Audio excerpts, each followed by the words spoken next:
For a change, a good cup of coffee would be nice.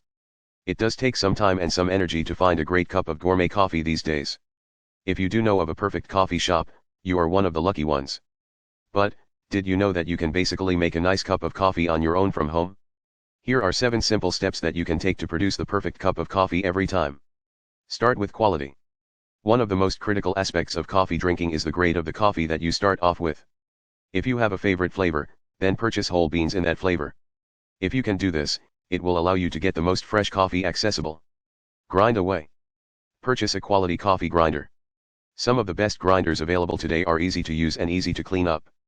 By grinding your own coffee beans, you'll be able to only grind what you need, meaning that you will have complete freshness in your coffee. Store it right and tight. It is very fundamental to store your coffee tightly. Air oxidizes the coffee and can make it to get bitter quickly. Metal canisters can also enable a metal taste to get into the coffee, making it taste bad. The top solution is for a plastic or ceramic airtight container for your coffee and coffee beans. Also, store it at room temperature because the moisture in the fridge or freezer can make it go bad faster. Getting to the coffee. The maker. The coffee maker that you use is also critical.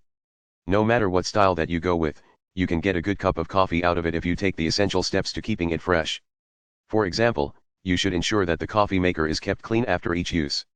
In fact, you'll need to make sure that you detail clean it, with the assistance of vinegar, every so often as well.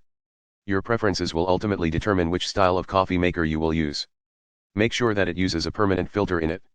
Even the water that you use is central to the quality of the coffee you will get from it. It is essential that you use water that is free from chlorine and minerals. Often, using bottled water rather than tap water will augment the quality of the coffee. Also, keep the water nice and hot. A good temperature for the water is about 200 degrees Fahrenheit. Supply the right amount. It is also central for you to use the right quantity of coffee beans and coffee grounds in the maker. Too many and you will have a very strong cup of coffee, and too few will make it to be too weak. Follow the directions provided by the coffee producer for the best cup of coffee. Lastly, and probably the most vital aspect of getting a great cup of gourmet coffee, is to make sure to enjoy your coffee when it is hot and fresh. Most restaurants are told to keep coffee for less than 30 minutes, but at home, the best coffee is the coffee that hasn't sat for more than 20 minutes.